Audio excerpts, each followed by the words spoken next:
Hello everyone. आज हमारे पास फिर एक नया टॉपिक है सोशल साइंस। कि सोशल साइंस अपने आप में एक बहुत ही बड़ा वाइड कंसेप्ट है जिसके अंदर बहुत सारे सब्जेक्ट की हम स्टडी करते हैं। तो आज हम डिस्कस करते हैं कि सोशल साइंस होता क्या है। सोशल साइंस का मतलब है कि जो सोसाइटी से रिलेटेड है, कि उसमें जो लोग रहते हैं वो किस तरीके से बिहेव करते हैं, किस तरीके से एक दूसरे से कनेक्टिविटी क्रिएट करते हैं, और साथ में हमें ये भी पता लगता है कि गवर्नमेंट किस तरीके से वर्क करती है और गवर्नमेंट कौन से बेसिस पे अपने रूल और रेगुलेशन को एक्सपेंड करती है, किस तरीके से वो न्यू न्यू लॉज लेके आती है, और किस तरीके से हमारा जो एनवायरमेंट है वो हमें इफेक्ट करता है या हम एनवायरमेंट को किस तरीके से इफेक्ट करते हैं।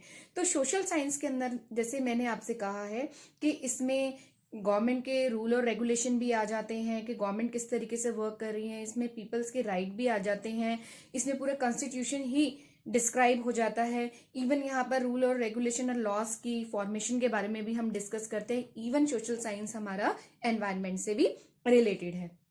जैसे सोशल साइंस के हम कुछ सब्जेक्ट ले लेते हैं। सबसे पहले मैं लूंगी हिस्ट्री। कि हिस्ट्री क्या है। हिस्ट्री हमारा पास्ट है, जो पास्ट में हो चुका है, और फ्यूचर में हम उससे लेसन लेते हैं या कहते हैं कि प्रेजेंट में हम उससे बहुत सारी चीजों को सीखते हैं अपनी हिस्ट्री से। तो हिस्ट्री एक तरीके से क्या हो गया, आपका पास्ट हो गया।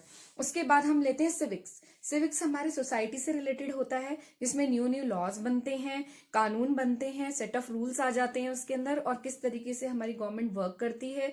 उसमें हमें अपोजिशन पार्टी की भी इंपॉर्टेंस पता लगती है। इंडिया क्या है, एक डेमोक्रेटिक कंट्री है, रिपब्लिक कंट्री है, कि हमारा अपना कॉन्स्टिट्यूशन है जहां पर पीपल के थ्रू ही गवर्नमेंट बनती है। कॉमन मैन इसमें पार्टिसिपेट कर सकते हैं, हमारे पास वोटिंग राइट है।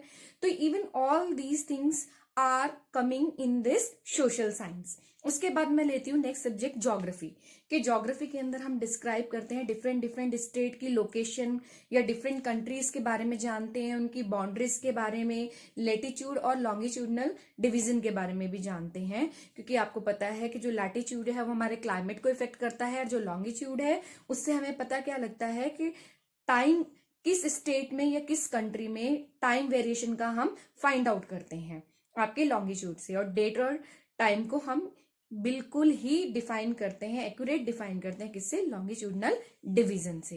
अंडरस्टैंड। तो अब हमने समझा कि सोशल साइंस की हमारी क्या इंपॉर्टेंस है, कि सोशल साइंस से ही हमें एक सोशलाइज ह्यूमन बीइंग बनने का लेसन मिलता है। इवन हम अपनी सोसाइटी में किस तरीके से रहें, किस तरीके से अपने देश के कानून को फॉलो करें, रूल एंड रेगुलेशन को फॉलो करें, उसी से हमें पता लगता है हमारे कौन कौन से राइट्स हैं। अंडरस्टैंड।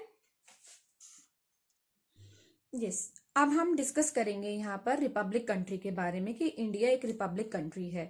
तो इंडिया को हम एक रिपब्लिक कंट्री किस लिए बोलते हैं, जिसका अपना एक कॉन्स्टिट्यूशन डिफाइन होता है, उसमें रूल एंड रेगुलेशन होते हैं, उसमें लॉज को डिफाइन अच्छी तरीके से किया गया होता है, और हमारे कॉन्स्टिट्यूशन को कितने पार्ट्स में डिवाइड किया गया है, आर्टिकल्स के बारे में बताया जाता है। इवन हमारा अपना एक नेशनल फ्लैग है, उसकी हमें रिस्पेक्ट करनी है, हमारे उसमें कॉमन राइट डिफाइन होते हैं, और हमारे जितने भी फंडामेंटल राइट या फंडामेंटल ड्यूटीज है वो सारी डिफाइन होती है। हमारी आर्मी की स्ट्रेंथ का पता लगता है, नेवी का। इवन हम उसमें अपनी एयर फोर्स की पावर को भी रिप्रेजेंट करते हैं कि हमारे पास कितना यहाँ पर स्ट्रेंथ है। तो रिपब्लिक को हम ये कह सकते हैं कि हमारा अपना एक कॉन्स्टिट्यूशन है जिसमें सेट ऑफ रूल्स कंट्री से रिलेटेड डिफाइन है, और जो भी कॉन्स्टिट्यूशन में रिटर्न है उसके अकॉर्डिंग गवर्नमेंट रूल करेगी। अगर कहीं भी गवर्नमेंट को लगता है कि हमें कोई रूल और रेगुलेशन को चेंज करना चाहिए, तो वो सुप्रीम कोर्ट और इवन पार्लियामेंट में सारा डिस्कशन करके उसको ग्रेजुअली उसको चेंज भी कर सकती है। तो रिपब्लिक का मतलब हो गया कि हमारा अपना नेशनल फ्लैग है, नेशनल एंथम है, नेशनल सॉन्ग है, हमारी अपनी आर्मी है, नेवी है, एयरफोर्स है। इवन हमारी अपनी गवर्नमेंट भी किसके थ्रू बनी है, कॉमन मैन की। तो यहाँ पर जो हर आदमी है वो अपने लिए ही एक तरीके से अपनी कंट्री के लिए क्या है, रिपब्लिक में काउंट हो रहा है, कि हम एक कानून के और एक लॉस के अकॉर्डिंग ही चलेंगे। अंडरस्टैंड। कि यहाँ पर हमारे पास एक लिमिटेशन भी है कि हम अपनी कंट्री के अगेंस्ट नहीं जाएंगे। हमारे पास फ्रीडम है, वी आर रिपब्लिक, हम एक कंट्री में रहते हैं, हम रिपब्लिक हैं, हम अपने कॉन्स्टिट्यूशन को फॉलो कर रहे हैं, जो भी हमारा कंट्री का रूल और रेगुलेशन है। बट हम अपनी कंट्री के अगेंस्ट कोई भी ऐसा काम नहीं करेंगे जो कि हमें पनिशेबल यहाँ पर रिकॉग्नाइज करवाए। अंडरस्टैंड? तो हम अपनी हर जो भी काम होगा उसको किसके अकॉर्डिंग करेंगे? कॉन्स्टिट्यूशन और रूल और रेगुलेशन के अकॉर्डिंग ही फॉलो करेंगे। कोई भी गवर्नमेंट आएगी वो भी कॉन्स्टिट्यूशन के अकॉर्डिंग अपनी वर्किंग प्रोग्रेस रखेगी। अंडरस्टैंड? और हमें उससे ये भी पता लगता है कि जो भी गवर्नमेंट हमारी कॉन्स्टिट्यूशन के अकॉर्डिंग वर्क कर रही है कि उसने कितना ग्रोथ एंड डेवलपमेंट कंट्री के लिए किया है। जैसे प्लानिंग कमीशन की हम बात करें कि जब भी गवर्नमेंट चेंज होती है तो उसमें प्लानिंग कमीशन भी चेंज होता है। 5 ईयर के लिए उसका वर्किंग एरिया रहता है, उसके अंदर वो जीडीपी देखते हैं, एनडीपी देखते हैं कि कंट्री ने कितना ग्रोथ किया है, कितना प्रोग्रेस किया है। तो ये भी बहुत जरूरी है। तो यहाँ पर India is a republic country. तो वो किस लिए रिपब्लिक है? क्योंकि हमारा अपना कॉन्स्टिट्यूशन है, हमारे कॉन्स्टिट्यूशन में सेट ऑफ रूल्स सब डिफाइन है, लॉज डिफाइन है, उसके अकॉर्डिंग ही पीपल चलते हैं और उसी के अकॉर्डिंग गवर्नमेंट का भी वर्किंग एरिया रहता है।